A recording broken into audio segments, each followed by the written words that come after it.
Hey guys, personal defense, and what you have in front of you is a matching pair of Glock 22s, chambered in 40 caliber. They're both Generation 2, and I acquired this set, and my wife took over one of them, and I am taking over this other one, and they are just going to be range toys for us. And since I didn't pay very much for them, I'm going to keep that low budget theme, and I'm going to show you how to vastly improve your trigger pull and feel and the performance of your Glock, especially these older ones like the Generation 2, for less than, I want to say less than $60.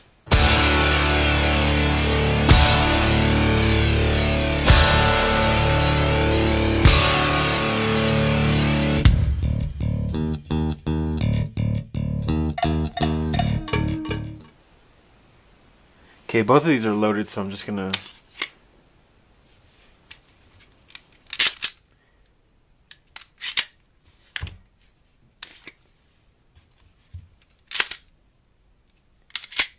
okay, now that they're both safe, I've already installed some stuff on this one. This is the one that my wife took over, and you can see there it has my wife's special touch. She loves putting pink on stuff. So, I'll tell you about what this has in it in a minute. Also, it has a butt plug I need to get for mine. So, mine is still in its factory form, and actually I think, I'll talk about it here in a minute. I don't think one part is factory, but I'll show you what I mean. So, keeping with my low budget theme, I went to Ilovemyglock.com, and I got what they call a competition spring kit. And this kit includes a 4-pound striker spring, a 6-pound trigger spring, and a reduced power plunger spring. And this kit here, for these three, this costs $10. Free shipping. I also got the Ghost Trigger 3.5 pound trigger, which looks like that. Now, actually, you can just buy this right here for $10, and that's what my wife's Glock has in it. Just these three springs, and it dramatically improved the trigger on this Generation 2. And I don't really know if it will help, the newer ones, but these older ones, man, it made a difference. I bought these two in a set like this for $20, free shipping. Also, one more thing I got was a stainless steel guide rod. I just can't, I don't know, just, the polymer guide rod just doesn't seem like reliable to me. I don't know, I just can't get over it. Anyway, this was 25 bucks. So we're looking at 45 bucks. So I guess I lied, and you can do it for under $50. Alright, so to do this, you are going to need a Glock tool or any sort of punch. I forget the size of it. I think it's, I don't know the size. I'm not even going to take a guess. So I got a Glock tool there, and this isn't necessary, but I have my little armorer's handle, or a hammer, I'm sorry, here, with the brass and the nylon. And the way I was shown was with a block of tape. Just a block of regular old electrical tape. And of course your stuff that you bought. Okay, so the first step obviously was to clear the weapon. Make sure it's safe, which we did already. So now we're just going to go ahead and take it down. And I'm just trying to decide. Let's start with the slide then first. So the first thing is really easy, right? Here's the guide rod. This is the polymer guide rod that I don't know. I'm sure it's fine, but I just can't get it out of my head that I have a polymer guide rod, and every time I fire it thinking that it's gonna break, you know what I mean? So here's the difference between the two. Here's the stainless steel one. So when we put that back together, we'll throw that one in there, and that part is done. Okay, and I hope you can see everything well enough, maybe this XD mat wasn't the best choice. So here we got the slide. We're just going to pull the barrel out like so.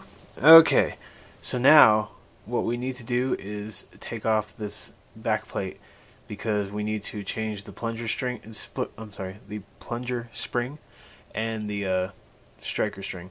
So if you look in there, there's like a little, see if my camera will focus here. Okay, you see that little there's like a rod and then that little cup, I guess you could call it, right there. So what you want to do is you want to push that down. You can use whatever you can. I've seen people use a pen. You can use the Glock tool here. So you're going to get it, let's see if I can get it in the light. You're going to get it like this and push it down like that. Now I'm going to do it down here because I need to kind of brace. So when you do that, you're going to push that down and hold it, then the back plate will just slide right off. So here's how I do it. Let's see if I'll focus. Okay, I'll just push it down like so and then just slide the plate off like that. And here's the back plate. Now if you wanted to change your back plate, this is how you would do it. It's pretty easy. Okay, so you're left with this, which is the firing pin right here, and then that spring is what holds the ejector, and the plunger spring is behind that. So let's just pick one, and we'll just start with the firing pin spring.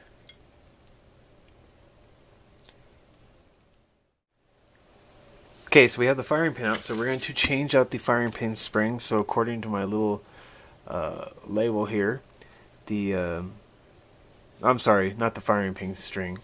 Oh, God, I suck tonight. Not the firing pin spring, it's the striker spring. So it is the 4-pound one, and we're also going to look at this right here, and it says 4-pound striker is green. So we look in here, there's the green dot one, so I'm just going to go in here and get the green dot. Like I said, this little kit of just 3 springs costs $10, and I think it's a great deal. For $10, you really can't beat it after you feel the difference in your trigger, especially if you have a Gen 2 Glock. We did this on my friend's Gen 3 Glock, and he said it didn't feel that different, although I think it did. Here's the spring, here's the old one. Okay, so here's what you got to do. And if you notice, I don't know if you can see it says 40 right there on the striker. Okay, so there's these there's this like cup thing right here holding the spring on, and it's split in the middle. It's actually 2 parts. So what I do is kind of grab it with my nails and peel it back, and then the spring comes off. Here's those 2 pieces of I don't know what they're called. It's like the spring retainer or something, who knows. But that's them right there, and then together they make a little cup that holds the spring in. Okay, this is my old spring here, and this is the new one. So what we do is we take the new spring and throw it on here like that. Luckily this new spring is easier to compress than the old one, so I usually just kind of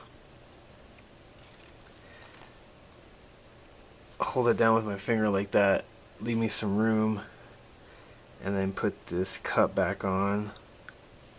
And I'm sorry if you can't see this, it's just kind of hard to, once you actually do this, you'll see what I mean. And these damn little cups are kind of hard to maneuver.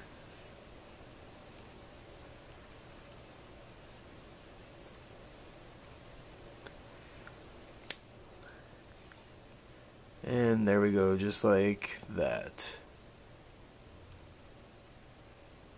Okay, so this one's done. Okay, so actually you need to hold off on putting the firing pin back in there because we need to take the plunger out as well. So what we're going to do is pull this rod out here. I'm not real sure of the name of it, but pull that out. Then you just kind of wiggle the extractor a little bit, and out pops your plunger. You need to watch for that, because I mean it's not under a ton of pressure, but depending on where you're at, it could fly somewhere. So there's the plunger right there, and then we have a new plunger spring, a reduced power plunger spring. So let's look again here, and it is RP reduced power plunger is yellow, which is that one right there.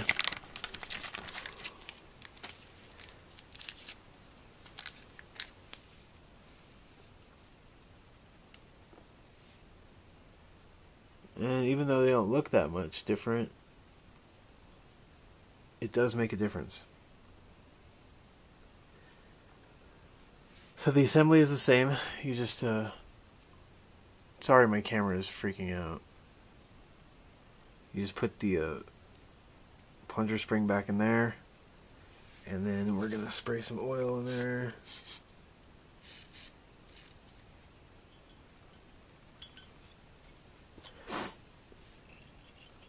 Push it up and down a little bit. Okay, then we're going to put the extractor back in.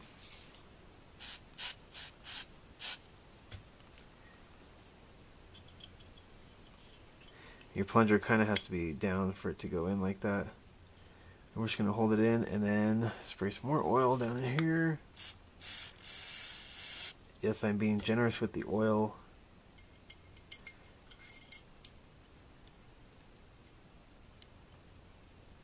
Okay, then we can put the firing pin and the striker back in. And just you want to verify that it'll go when you push it. Okay, so now that we have that all back together, we're going to take our rear plate cover, slide cover, and I just kind of slide it in there to start, and then push down on the striker slash firing pin with the Glock tool here up at the top. Just like that, just to get it started. And once you get it up a little ways, then you can push down on that one and get the plate back on. Then we'll clean the oil off when I'm done here, and it's pretty oily, sorry, but we are done with the slide now. Okay, now we're going to grab the frame, and we only have two things to install into this frame, so I'm just going to get them ready here. I have the Ghost 3.5 pound trigger, and we have the Ilovemyglock.com 6 pound trigger spring, which looks like that. So what we're going to do is we need to take out some pins out of this Glock, and we need to take out this pin, and this pin.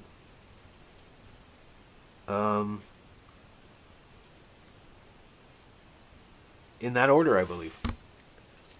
So what I do is I get my thing here. I think we take this one out first. And it should be fairly easy to just pop them out. Like that one came out really easily. This one's usually kind of hard.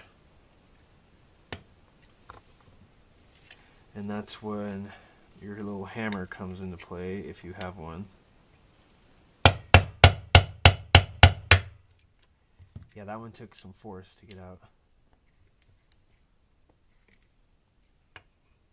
And then this one in the back usually isn't that hard. Yeah, so that one's easy to get out as well. Okay, so what that does is we can pull out the slide stop, which is right here.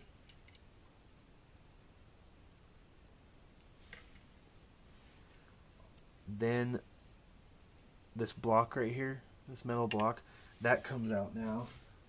And what I do is kind of stick my tool in there and just kind of wedge it up like that.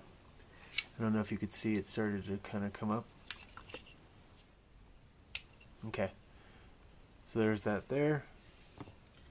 Now what you're going to do is just pull out the whole trigger assembly all as one piece. So I just kind of grab it from back here and just kind of wiggle it. Oops.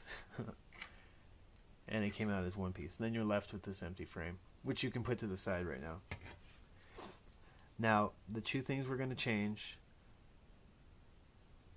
This is the connector right here. And I think factory Glock is 5 pounds, 5.5 pounds. So this piece right here we're going to change. And this piece down in here we're also going to change. And this has that revolver style trigger reset mechanism in here, so I'll show you. So what you do is you're going to take this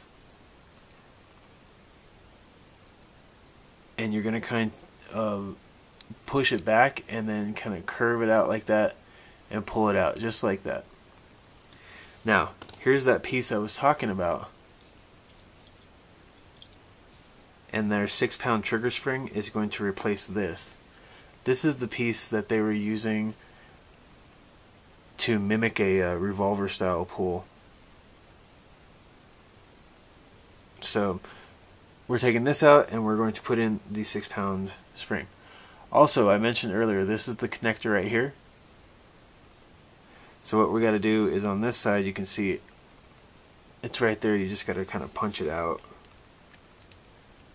And I don't think I can use my Glock tool for that. I'm going to have to find something. Man, talk about a pain getting that out. I ended up using the new one and putting it on the opposite side and hitting it with the nylon side of my hammer to pop it out. Here's the new one here. Anyway, it says ghostink.com. There you go. Okay, so now we're left with this. So all we're going to do is put the new connector in. Slide it in like so all the way. Okay, now I had this happen with my friend's Glock. Here's the old one. Just wanted to show you. They look almost identical. You can't really tell a difference. You need to oil this right here with some good oil, or else you're going to have some trigger reset problems. So I'm going to grab some oil and oil it real quick. In there. Now we're going to take this 6-pound trigger spring here, which takes place of that. Man, I wish I could remember the name of it. I think it's called like the New York trigger or something like that. And it's not that tough to install. You can see here there's a hole right here. Man, I hate my camera lately. Okay, there's a hole right there, right? So the spring hooks onto that, and it where's the other part? There's a hole right there, and I don't know if you remember, this goes in like this. So basically what happens is that spring goes from that hole in the back right there to this hole in the front right there, and it's a little tricky to put on, but you can do it. So I like to hook the first one, or I'm sorry, the front one, or the metal side. I like to hook it, hold it like this, and hook it onto the plastic before I even try and install or try and put the trigger back together. So then I have it something that looks like this. Okay, then you got to kind of put it in like that and at an angle. Sorry, I'm trying to do this in the light and it's hard. At an angle this way. So you're turning it this way when you're putting it down in there, and push it in there kind of hard. Then get it back into that slot. And as you can see, it wants to pull it back. So what this does is it helps you pull the trigger back. It just keeps constant tension on it. Like that. See, there's where when you would pull the trigger, it would go back like that. So see, it just wants to pull it back. Okay, now we got both those parts installed. We're going to put this back into the frame. This gets a little tricky when you're doing this, depending on what is installed in your gun already. See, I already let it go and it popped out again. You got to kind of hold it until you get it into here. Okay, as you can see, it wants to keep the trigger pulled back. It just wants to keep it back. So that's how that part helps. It's just constantly pulling back. It helps you pull the trigger. And you can see the spring in there.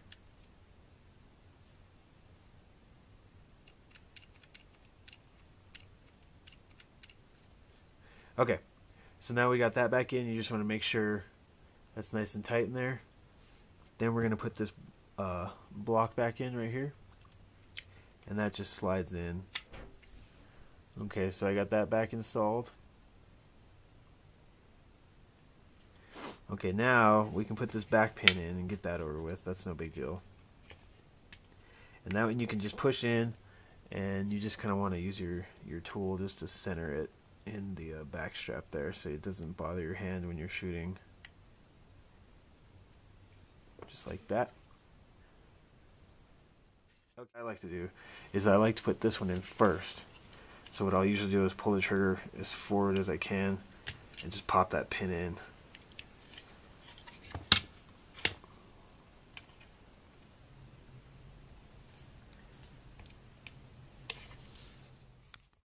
So with this pin, you're going to hit the slide stop first. So if you push that forward, well, you know, if you just kind of look through the light and see how far it takes to push it forward. So if you push it forward like that first, and if you just get it past the slide stop first, like that, then you can pull the trigger forward and get it in just like that. Okay, so that took a little bit of persuasion, and now I got it back in there. So then we're going to take the slide that we worked on previously, which is here, put our barrel back in,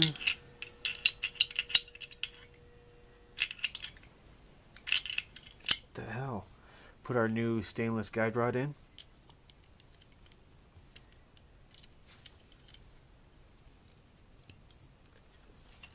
and then put it back together.